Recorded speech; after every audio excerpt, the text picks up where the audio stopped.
It's Margaret coming to you live from the shop, and today we're going to be joined by Toby Pomeroy of Toby Pomeroy Studios, as well as some of his team members.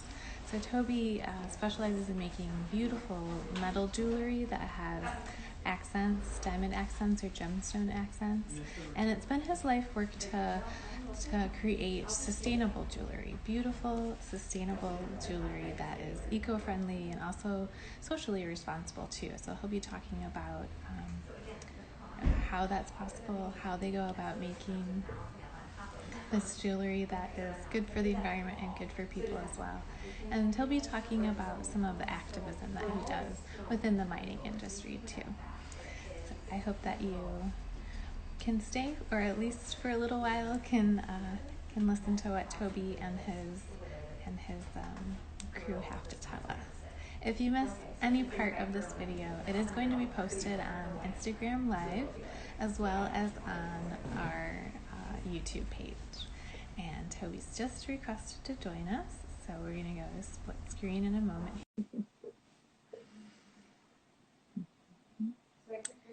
Again, if you just joined us, we're going to join Toby Pomeroy of Toby Pomeroy Studios in just a moment, and he'll have some of his team with him as well.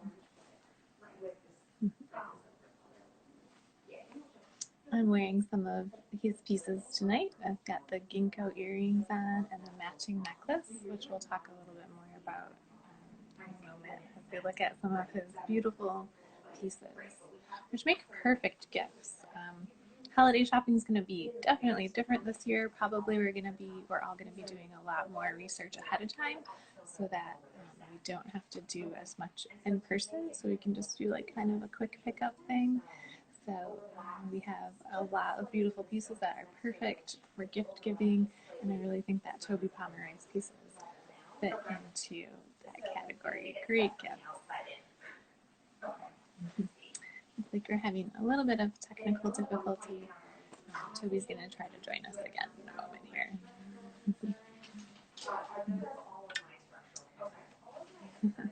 Don't forget to join us for our upcoming events. We'll be joined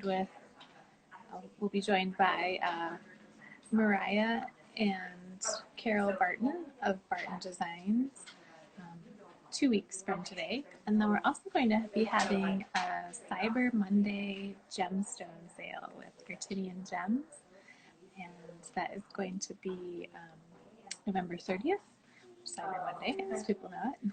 And we do appreciate you RSVPing for that event. So just keep an eye out for that invitation so that you can join us at that one. I'm just waiting for Toby Pomeroy Studios to try to join us once again. While we wait, I'll go ahead and show off the pieces that I'm wearing today. So these are the ginkgo leaf earrings. They're in sterling silver. They have this beautiful patina to them, as well as this lovely matte finish. And there is a sweet little diamond in there too.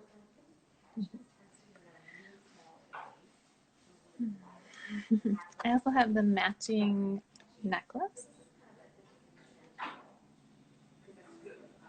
also made in sterling silver with a sweet little diamond accent, and it has a beautiful patina and a beautiful matte finish as well, and this great texture too, which really really captures the feel of a ginkgo leaf. So Toby, I see you're out there and you're trying to join. Go ahead and ask to join, and I'll prove you again, and we'll see if that works this time. Thanks for your patience, everyone. We're just waiting for Toby Pomeroy Studios to join us. We're going to go split screen with him as soon as possible. He's joining us from Oregon. That is where their studio is located, and we're also going to be joined with some of his team members, so they can all share about their experiences in the jewelry industry and their favorite designs.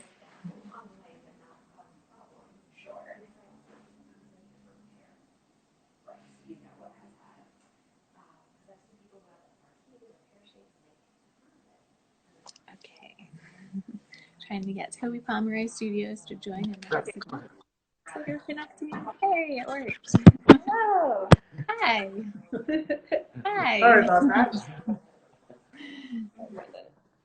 Hi, I'm Lester with Toby, and nice to see you. And Nice to I'm see going you to too. introduce Morgan. Hi, I'm Morgan. Hi, Morgan. And Toby himself. Hi, Margaret. Hi, Toby. Hi, everybody. Sorry for the delay. That's okay. We just had a little technical glitch. So, Toby, you are the founder of Toby Pomeroy Studios, correct? Correct, yes.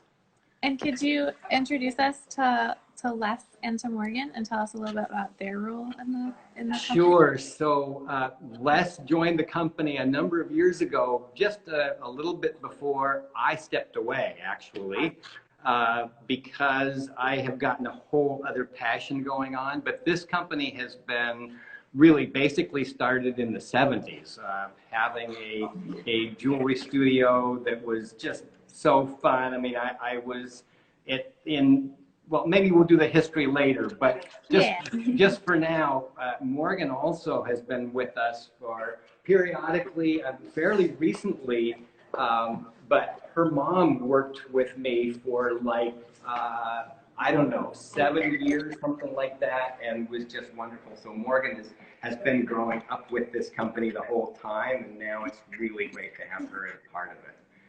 So, yes. What else would be helpful? Can we take a tour of your space? Yes, absolutely. So let's see. Let's start over here, guys. So, Camera. just why don't you guys join me too? I think it would be good. So, when I built this store, I really wanted to put in a fabulous vault. I just said, as long as we're building a jewelry store, let's put a great vault. So I looked for about 3 years, and finally found someone in Portland who had a vault door that was from a bank. Now, they had taken this vault door, he and his wife, Larry Cummins and Lillian, had taken this door out of a second-story window, but it weighs about 4 tons, and they had stored it for a number of years, and he didn't want to show it to me at first, and finally he said, okay, you really want to see a great door? He showed it to me, I bought it, we built this whole space, it's a concrete and steel vault, because we felt like this really should be a quality that is represented in the studio. So real proud of this door, and everything was built around it. Yeah, so this is our retail space where we sell the Toby Pomeroy brand as well as some other designers. And this is where I work. And we're doing a subscription service thing that you can pay a monthly fee, and then you get to rent out jewelry for the month, and you can switch out whenever you want. So it's a really fun new idea we're trying out over here, as well as functioning as just a traditional jewelry store. That is a fun idea, subscription service. Yeah. Good for events. Yeah. So we thought we'd take you back and show you the back of the room, back of the house. If that's all right, come with us. Okay.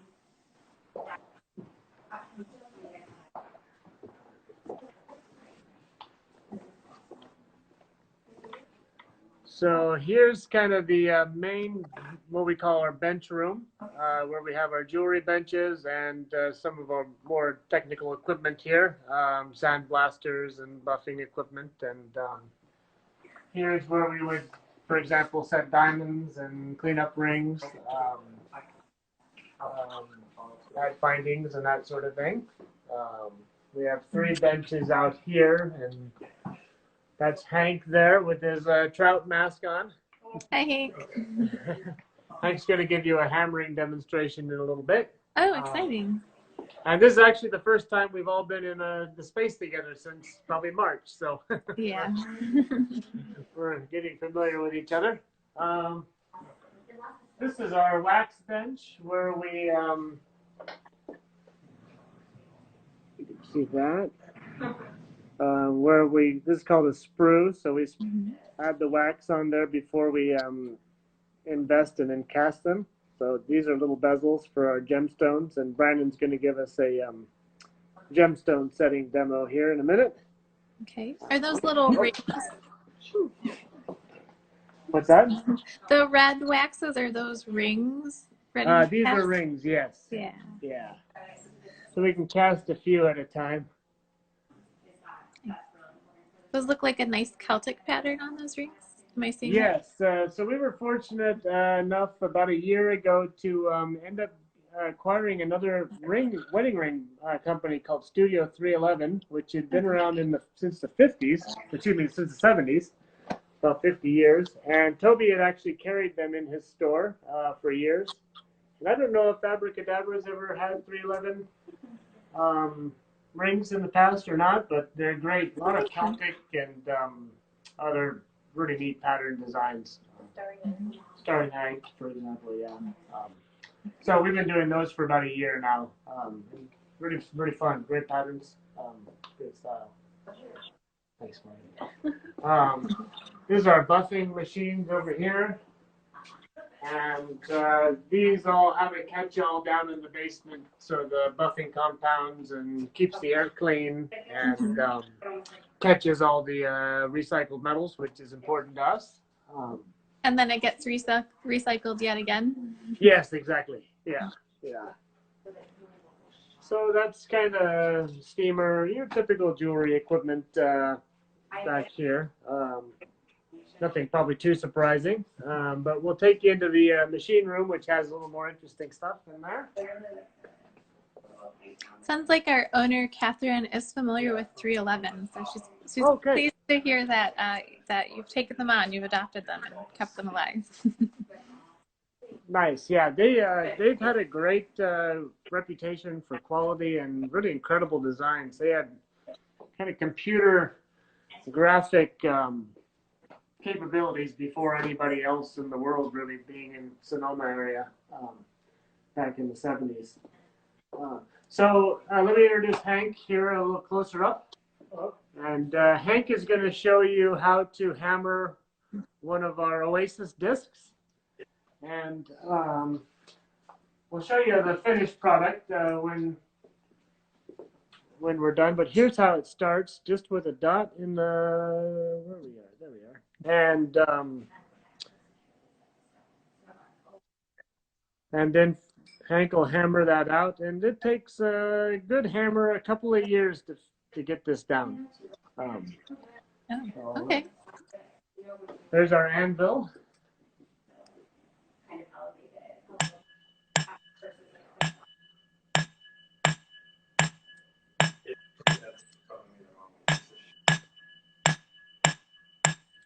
If you're just joining us, we're live with Toby Pomeroy Studios, and one of the craftsmen there, Hank, is giving us a demonstration in hammering one of their designs.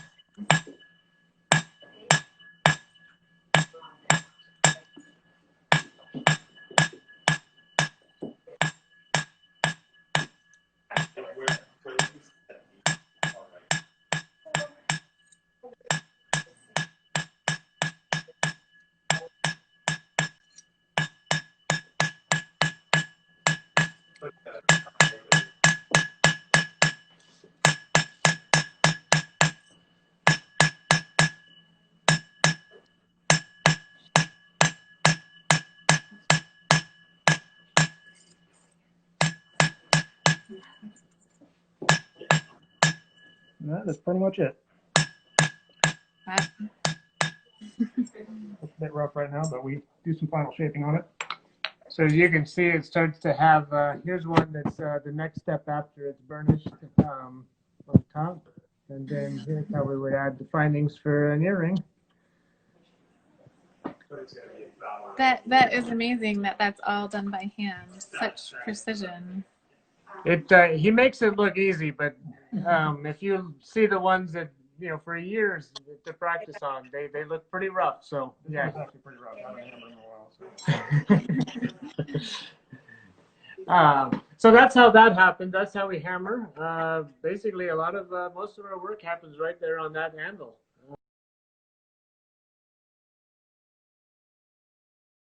But it usually is. And Brandon is going to show you how to set a, I think it's amethyst today, on, this is a metal lathe, and there's the amethyst that's set down in that outlet.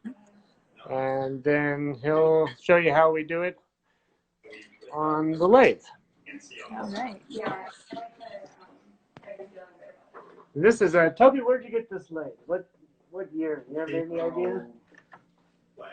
It's vintage. Long time ago. Vintage like.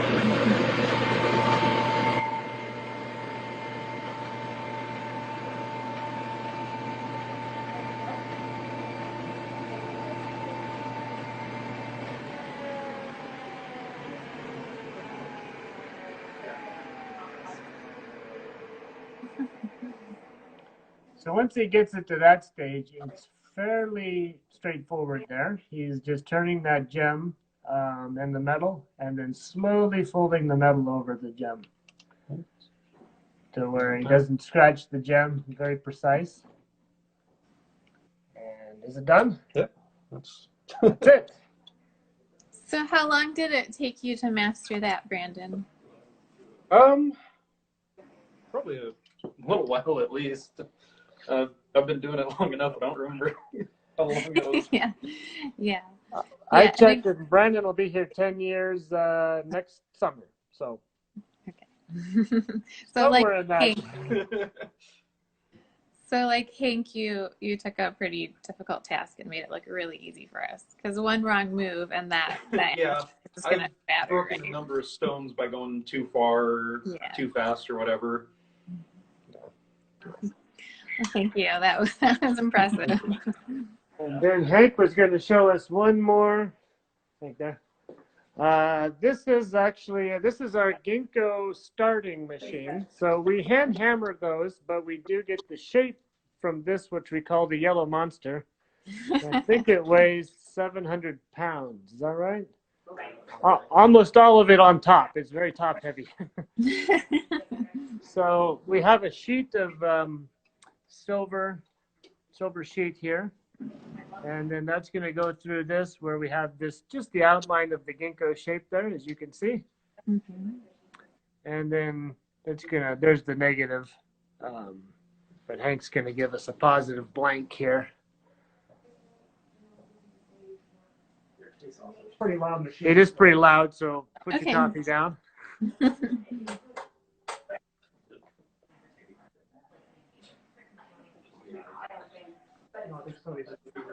Hit the breaker in the other.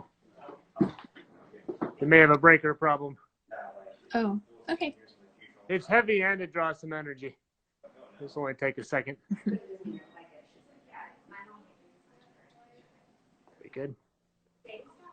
Brandon got a shout out for his GM t-shirt. Yeah, oh, good. He's our repair guy too around here. There we go.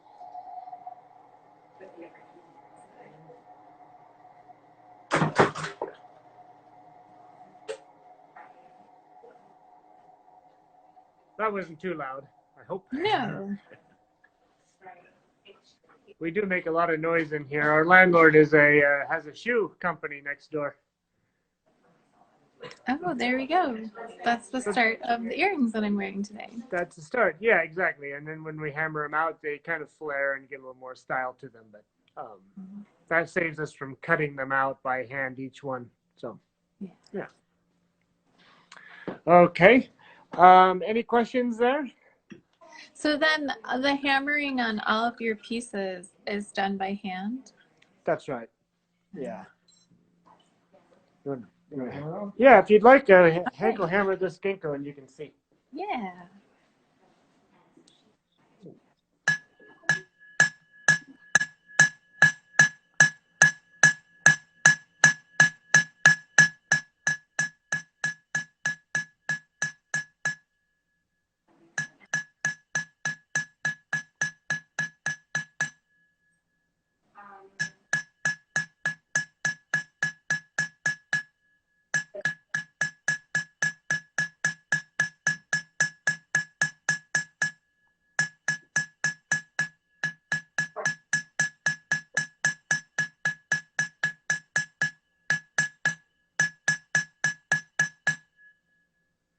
And again, he's making that look very easy. Yeah. And here's a hammer out Get that a little split. bit of Beautiful. Yeah. And then that'll get cleaned up more, and those peaks and valleys will have a little more of a finish to them when we're done. But that's the basic of it. Beautiful. That was really fun. Thank you. Thank you, Hank. You're welcome. Okay, we thought we'd go back out in the other room and show you some jewelry. Are we on Yeah, that schedule? sounds like fun. Okay. And if you're just joining us, we're live with Toby Pomeroy Studios in Oregon. We just got a little shop tour, and we're about to look at some jewelry. Here's our posters, and this is our assembly table where we ship from. So, not the most romantic table in the world, but But it gives us a sense of all the time that goes into each I'll piece. show you these little ones. You can see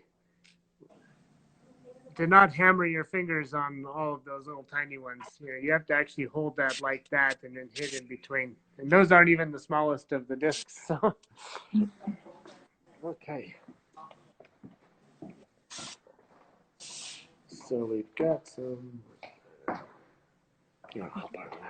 So Morgan's going to show you some of her favorite pieces that were. Okay, well, the ones I'm wearing are some new ones we have. Both tourmaline, diamond. Really Beautiful. nice. Yeah, they're a little threader, so it just goes through your ear, this part, and then threads through the diamond little fastening so it doesn't come loose. And that's a tourmaline drop. Yeah. Beautiful. I love tourmaline. It's really gorgeous. October 1st. I've had various favorites throughout the years growing up here, but currently my favorite are these waterfalls. And these are articulated where they have that movement on there. And do I see little diamonds in there? Yep. 4 little diamonds on each. Trying to get those in focus. There we go. Oh, lovely. And then we also have them without diamonds on a fixed post. Any variation thereof. And these little guys in silver along the same lines. Hand hammered by Hank. Yes, indeed. What else we got? This is a Oasis necklace. That silver and yellow gold? Silver and rose gold. Yeah.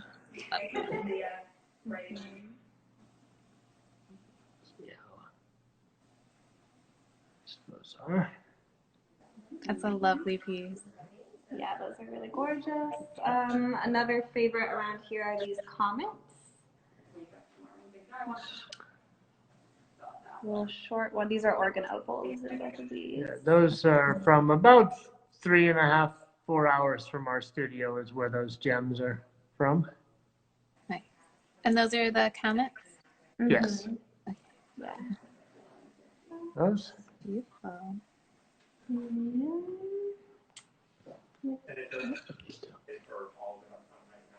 Yeah, so these are like the ones I have on, just with different stones. Are those aqua or topaz? Those are aquamarines, yes. Briolets. And then this one is a cab tourmaline. Ooh.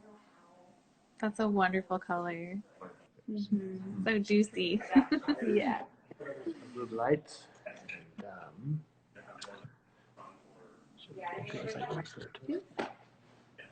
This is a pair that actually Toby hammered.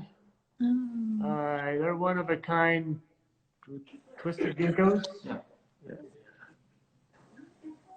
Beautiful. Nice. 18 karat.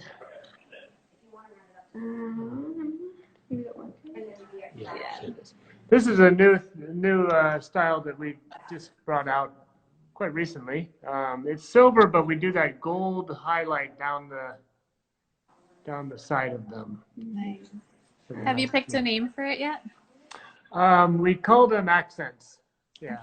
Not the most creative names, but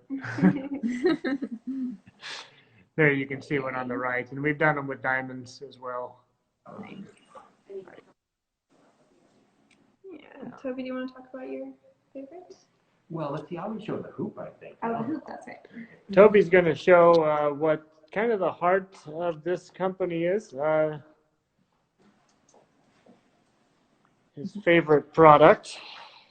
Quite a few years ago, I started with an idea that we could be able to make a singular hoop earring out of one piece, and began working on it and spent 8 years in the process of developing it so that it was something that we could make repeatedly, consistently, with really high quality. We discovered a way that if you tug it apart, it pops open. And it's all one piece. The ear wire is hammered down from the heavier stock. This is the stock we start with, 14 gauge. And shape it. Before we shape it, we have a way of mechanically tapering this so it's really strong.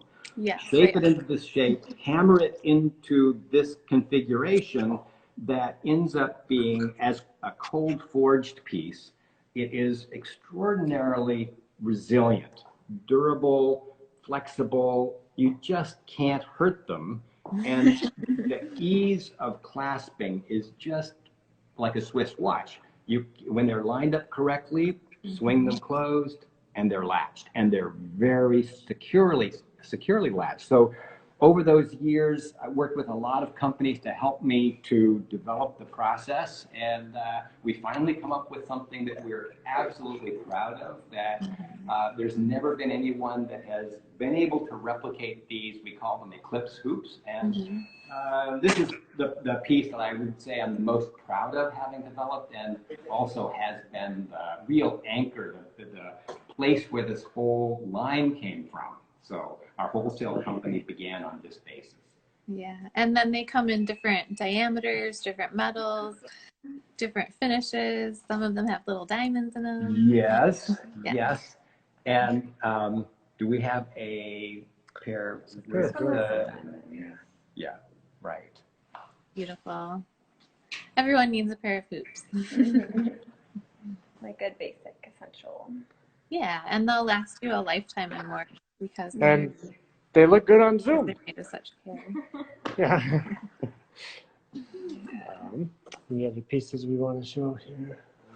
Maybe the Metolius. Well, somebody wanted to see comets again. Oh, cool. We show those. Do you want to put them on? Yeah. So there's 2 sizes for the comets, although we've done some custom sizes in between for people who want just not quite that long or not quite that short. We're always happy to do things like that. So there's the long comets. And that's a fire citrine. Beautiful. And then here's the shorter one. And again, these wires, like Toby's was saying with the hoops, the wires are not just kind of bent down. They're work hardened, so they have that resiliency. And there's the short ones, and those just kind of hang right over the ear. And those are the Oregon opals? Yes. Lovely. And we work almost exclusively in what we would call fair trade gems that are traceable to the source and through the cutting factory is what our staple is. We try to do that with all of the materials in our shop. Great. Including the gold. Toby was the guy. Here he is. Toby was the one who originally got the industry moving in the direction of a sustainable industry. You want to tell the story about Eco Gold and Eco Silver? Sure. Yeah. Back in, I think it was 2006 or 7, I came across a website called No Dirty Gold, and I was shocked. It was produced by Earthworks, and it told a story about gold mining that I kind of knew peripherally. But I didn't really know the facts about it. And when I saw the reality of the impacts of gold mining, environmentally, on indigenous peoples, on displacement of people, and it just was shocking to me. And I felt like I could not make jewelry. That was unless I was doing something that would improve that whole thing, that unless we could move mining forward, and have it be more responsible, I could not make jewelry. So after a couple of weeks, I just had an insight. Why don't I go to Hoover and Strong, our refiner, our metal supplier, and ask them if they would be willing to keep for us just gold that had been recycled, if you will, so that it had no newly mined metal in the process, but we could say there was no impact from it in that particular iteration. And they agreed, and we started selling it and promoting it as eco gold. And we were written up in Jewelry Quorum magazine, and it just really started to take hold. And not long thereafter, Hoover and Strong said they turned their whole operation into entirely reclaimed or recycled metals, and now they are certified as third-party certified as being recycled. So it's really been something that we are, privileged just to have. And so now we've got people who are doing vast amounts of great work out there, and there's a lot of interest, of course, in responsible sourcing. Great. Just in case anyone in our audience isn't aware, what are some of the impacts of gold mining? Well, for one, it is there's a lot of material that's brought out of the earth, and in many cases it has been, those tailings have been dumped irresponsibly. Mines have not been reclaimed. There's been no provision made for responsible mining, and where those then are just left open, toxic mine drainage happens from that, so rivers are polluted, or they'll build an inadequate tailings dam to try and hold back that material to keep. Inevitably, something happens and those dams can break, and there will be then rivers, and rivers are poisoned, people are killed. It's just been a real unfortunate set of circumstances around mining, and it continues. That there are, one of the main things is that mercury is being used among some 15 to 20 million artisanal or small-scale gold miners. That mercury gives people an opportunity to capture a distinctively greater amount of the gold than they could capture without it. But in the process, it does give them more efficiency, and it allows them to make a living, many of them that could not otherwise. But that mercury then is often released. In fact, almost always there's some portion of it that is released into the environment, and those miners will lose roughly 10 to 12,000 pounds every day into the environment of this toxic heavy metal that is permanent. It never goes away. So we've got a situation where it's the impact on the environment, on people, and our industry really hasn't felt a whole lot of impact from it yet. But the world is becoming increasingly aware that we do have an issue with mercury, and it presents for us an incredible opportunity in being able to say, we are taking this problem on.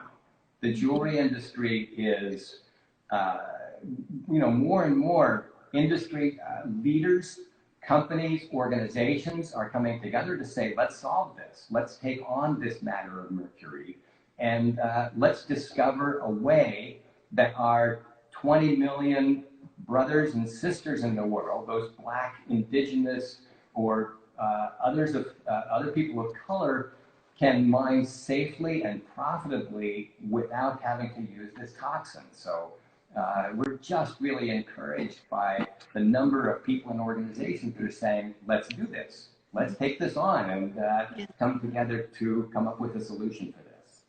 And so then you started your nonprofit mercury-free mining, correct? Yes, mercury-free mining was really designed for this purpose. We have envisioned that we have the technology, we have the connectedness around the world, in that people can be made aware very shortly, very, very quickly of challenges, of invitations to participate in something, and we have the financing to, we don't have it at the moment, but it exists. that, for example, the Artisanal Mining Grand Challenge just happened. And they gave away a total of, what was it, $750,000 they donated to various initiatives that were beneficial to the artisanal miners of the world. So we are saying that as an industry, the jewelry industry could come up with a challenge prize, and we could conduct this challenge and award it to the most innovative processor that was able to come up with a replacement or more than one, but replacements, alternative processes to mercury, that so miners could mine more efficiently, safely, without poisoning themselves and without poisoning the environment. So we just are so excited that it's a time in which the world is embracing this, that the industry is saying, yes, we can do this. Okay, so the goal of your organization, Mercury Free Mining, is actually to find a more efficient method than mercury that won't harm the environment and won't harm the miners. Yes, precisely. And in the process, who knows what may come out of this? Even right now, people have been coming to us, inventors have come to us and said, we've got this process, and how is it going to work? So we've been working with the Alliance for Responsible Mining and putting together a pilot program to introduce some of these innovative mercury-free technologies to these miners so they would be able to try them out, see if they prefer them, and if they do, then implement them into their processing without having to use mercury. So we're very excited that we're just in the process of testing some ore samples from Colombia, that the results from these processors are looking very, very favorable. So we're right in the midst of that right now. And of course, not being able to travel is a bit of an impediment, but they're shipping the ore to us. We're doing the testing. We're getting back in communication, sending videos, and there's just a lot of excitement happening around it. So if anyone in the audience wants to help the cause, what should they do? How can they get more information? Well, go to our website. We would love that, mercuryfreemining.org.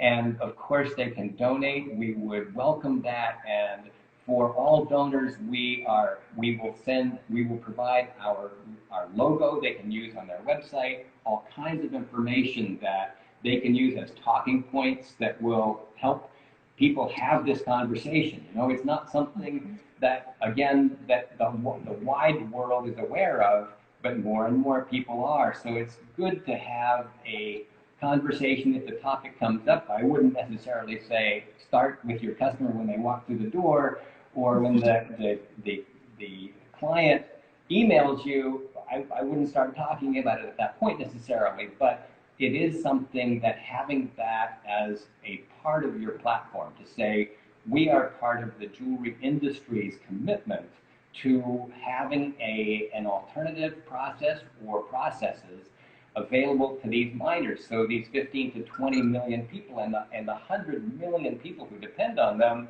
can be free of this scourge that mercury has them. So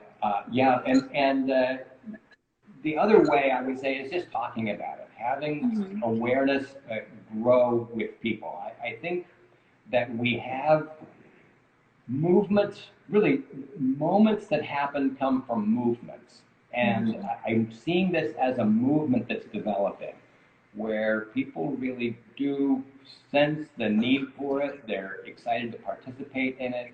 And it's something that brings credibility to our industry, to all of our companies. It gives us something that we can be passionate about and to know that we are making a substantive difference with the people in the world who need it most. Those miners, those artisanal and small-scale miners are the most disadvantaged in the world, and they're suffering the greatest in these COVID times. They're facing food insecurity on top of supply chain disruptions that are really affecting them. And of course, the price being high, in many ways, they will sell their gold, but they're not getting always, in fact, often not getting the full price for the gold because there have been disruptions in the supply chain that are affecting them. So your awareness, your support is, excuse me, incredibly valuable. And I feel like we are on the brink of something where we will alter the future of life on the planet when we discover an alternative process for these miners. Thank you, Toby. And so that is now what you spend the majority of your time. It is. I am not very much in the studio, and that is something that is, it's just a passion. And if we're not doing what we're passionate about, I mean, it's just something that I have to. It's a full-time dedication for me. Things are unfolding and coming together in a way that is stunning. We are right now, we've been invited to participate as part of a $500,000 grant with the State Department. It's an application for a grant with the Alliance for Responsible Mining and World Wildlife Fund. And with the GIA to come together and propose a solution to this problem in the rainforest of Colombia, which I love. It's incredible people, lovely country, and so such a privilege if we have an opportunity to go down there. We are actually granted that, awarded that grant. So a real exciting time. So a lot of people know about blood diamonds, about conflict diamonds. And you're encouraging everyone to start learning about dirty gold and about cleaning up the gold. Yes, and we don't have to have an answer right away. I mean, there are no answers. The companies, virtually nobody, hardly anybody. I mean, if someone can buy Fairmined ecological gold, and a few people are, and it's, there's a premium on it. It's a bit expensive, and it's not easily available by everyone. I know Hoover and Strong has sold it, so that I don't know if it's currently an option to buy ecological Fairmined. That there's been no mercury or cyanide used in the process, but the world wants it. So by just supporting the efforts to come up with a solution, companies are really distinguishing themselves as having really declaring a commitment to solving an issue that right now the world isn't completely aware of. So being out in front of it, I think, is far more important than kind of waiting until it's like everybody else is aware, and then we're kind of scrambling to come up with an answer to that. Well, thank you, Toby. Thank you for educating me and our audience on that. And if you want more information, you can go to the website for Toby's organization, mercuryfreemining.org. Perfect. Yeah. Thank you so much. Oh, you're welcome. Thank you. So you're not currently working in the studio. You've committed your time to your activism in the mining industry. But back in the day, how did you get into making jewelry? Well, I was a senior in college at the University of Oregon, and I was in pre-med, and I was kind of cruising. I was in I think the second term of my last year, and taking cellular physiology, calculus, what was the other one? Genetics, and a few other wild courses like that. And I heard that there was an opening to take a jewelry making class. I'd never had really any particular interest in jewelry, but I'd made models and really liked working with my hands. And I'd heard that this professor was good. So I went in registration and applied, and they said, no, the class is closed. So I went and made an appointment with the professor, Max Nixon, and met with him, and he interviewed me for about 20 minutes. He said, why do you want to make jewelry? I said, there's something about building things, something I'm really passionate about, making things. So he let me audit the class.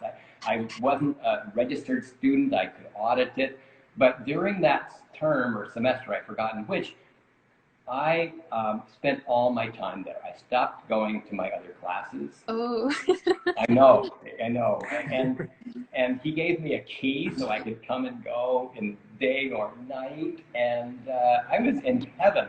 And of course, the term after that, I dropped out and I started working on putting tools together. And actually, some friends helped me get started. A couple named Lyle and Kathy Whittier in Ashland, Oregon. They had a great jewelry business, and I met them, and they helped me. They gave me some tools, loaned me some tools and some books. And so I rented a little cabin up in the Coast Range and sequestered myself there for 6 months, just developing my style and kind of feeling comfortable with it. My girlfriend was in the dorms at the U of O, so I'd go up there on some weekends, and she would set up little sales. So the people in the dorm would come, and I would meet with them, and I'd show them what I had built, and they would order and buy, and I'd go back home and make it. And so that worked for a while, but then I rented a space in Eugene and opened a little store called Tobias Silverworks. So and then it's evolved since then through retail stores and AGS, American Gem Society stores, and retail custom work, and into now the Toby Pomeroy wholesale line. Did your professor ever get to see where you ended up in the success? Yes, he did. Yes, but it was interesting because he had been an engraver, and he had spent many years as an engraver, but then the jewelry engraving machine came out, and he was put out of business. But such an artist, not just an artist with metal, but an artist with people. He had a way of encouraging people kind of subtly. Like he said, Toby, don't ever go into jewelry business. Of course, you know how that worked. Well, yeah. So and he inspired so many people. They had a show of his students at the museum at the University of Oregon some years later, and he was just a spectacular teacher and sparked so many people's interest and skill and commitment and passion about jewelry. And yes, so he was very aware, very supportive, and just a great human being in my life, for sure. That's great. We're so glad that you audited that class, and I'm sure you are too. Well, thank you, Toby. Let's see, is Lester available? Let's chat with Lester a little bit. You can find out more. Oh, do you want to come back here yet? No. We'll do a little slip swap. Hi there. So your official title with Toby Pomeroy Studios is CEO, correct? Yes, I've been with this company now for, gosh, almost 10 years now. 8 years, 9 years, somewhere in there. It's hard, this year, it's hard to count. Yeah. Do you make jewelry yourself? I don't make the jewelry. I've done a little bit of designing, and I try to steer. I'm kind of a goldsmith herder. Yeah, I try to tinker with. I try to take the customer's ideas and try to get that to the artist so that their vision and the customer's visions align somewhere in the middle, and or where it's supposed to. And yeah, that's basically what I do. How did you first get into the jewelry industry? Well, my sister is a gemologist, and my old brother-in-law is a goldsmith, so they had a retail shop. When I finished grad school, which was an MBA and, let's just say, a certificate in sustainability and responsible business practices, Mm-hmm. I was working with them at their shop, which actually carried Toby's line. So when Toby was looking to kind of move to the next phase, that was a good fit for us. So we were nearby, and all the stars kind of aligned at the moment. So we ended up kind of taking on the operation with Toby still here as our leader and guide. But the sustainability, traceability aspect of this company was the really thing that attracted me to it, even more than the jewelry. So my idea is mostly about traceable, transparent supply chains, and then continually greening them up and making them more socially responsible and environmentally responsible. So it was a really good fit for us. And Toby was working basically only with recycled time that he had been really working on developing these channels for a really truly sustainable metal, which is something that's all the way to the ground, knowing all the ways that it was extracted, who extracted it, and then all of the pieces along that supply chain to when it actually ends up as jewelry. So Toby was really plowing hard on that effort when I first got here, and we've got some of the very first batches of gold from just about all of the mines that came along without mercury or cyanide in their process, the small scale miners. And So sustainability was really your passion before you ever joined with Toby? yes, absolutely, yeah. So you talked about how you track all of your gemstones from mine to market, and you also do that with your gold and your metals. What are some other things that Toby Pomeroy Studios do or does to make sure that they're being sustainable?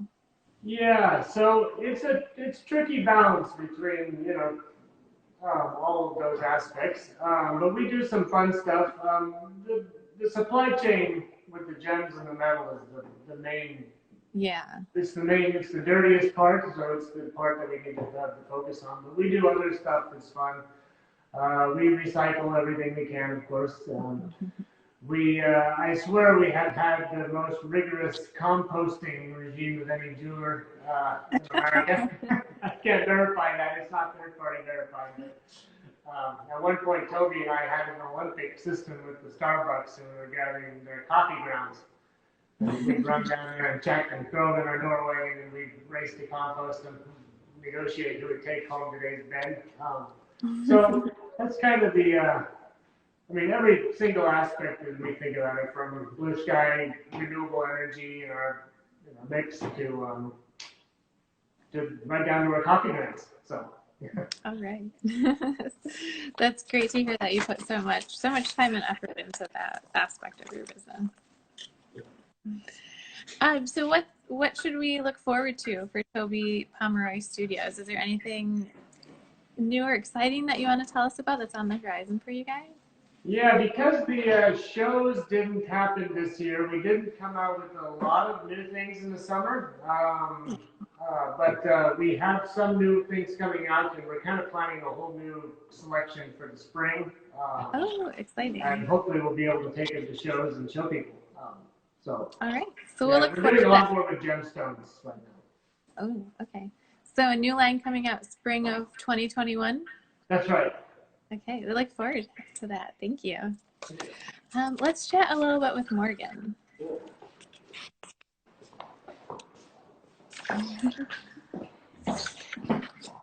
Hi again, Morgan.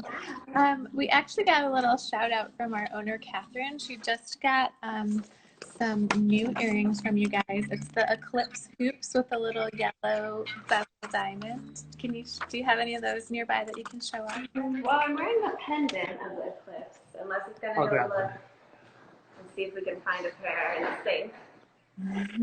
But that's funny you mentioned Catherine, because I was just telling my mom we were going to do this Instagram live event, and she was like, "Oh, I remember Abracadabra. I worked with Catherine."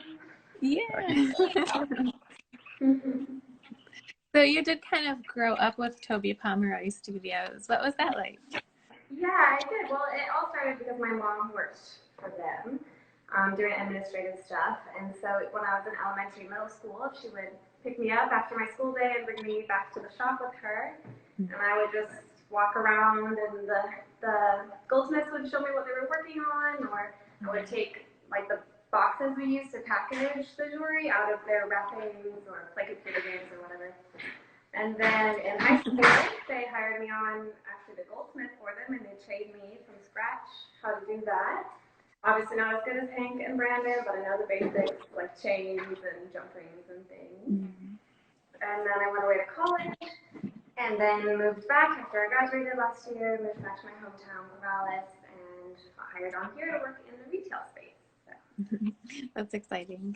Did the jewelers let you work at their bench a little bit when you were little? Yeah, they probably let me like hold a hammer, maybe smack some metal, but Yeah, but that's pretty exciting when you're in elementary school. yeah, totally.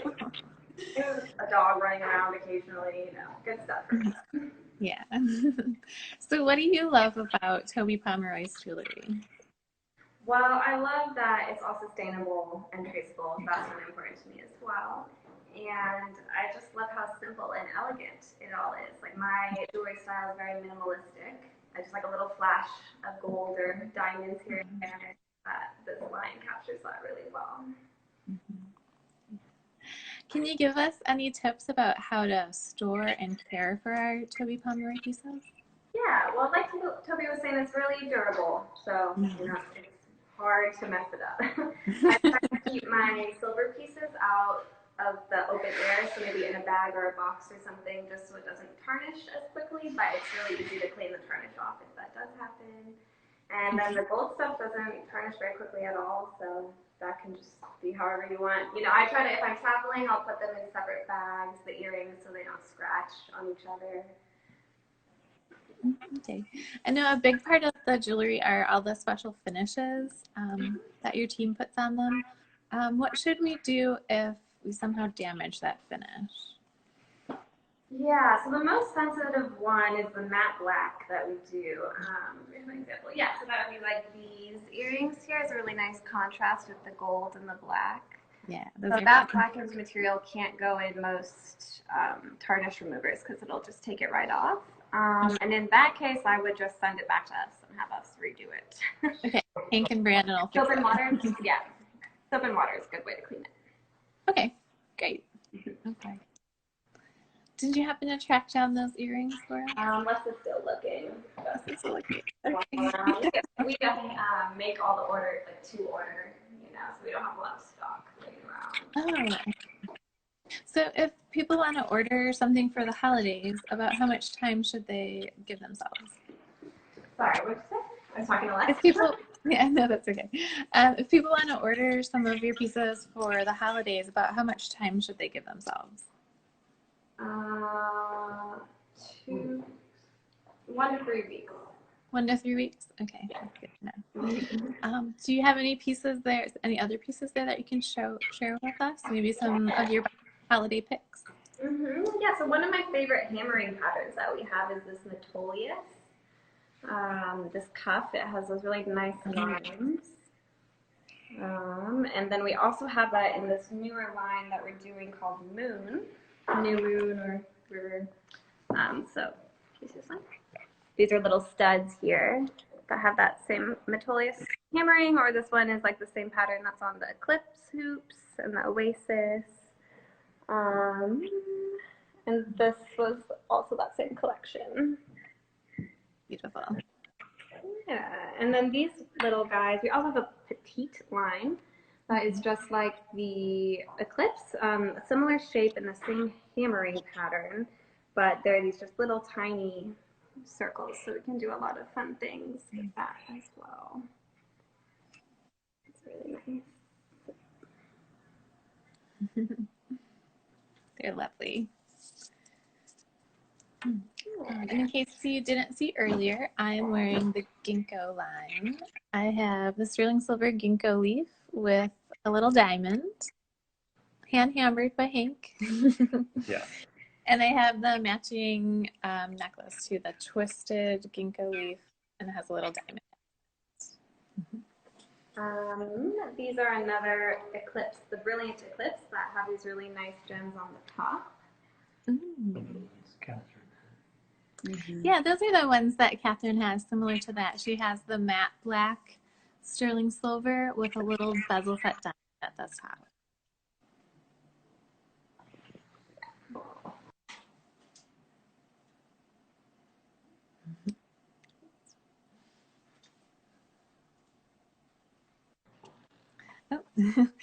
So thank you so much. We had a little glitch there. Thank you all so much for joining me today. We're so glad that you could get a tour of your studio and see all your lovely pieces and hear all about Toby's efforts in the mining industry. And again, if anyone missed any part of this video, it will be posted on our Instagram and on our YouTube. And if you like any of the pieces that you saw today, you can reach out to us at Abracadabra via email or Instagram, Facebook. And if you want to hear more about safety in the mining industry,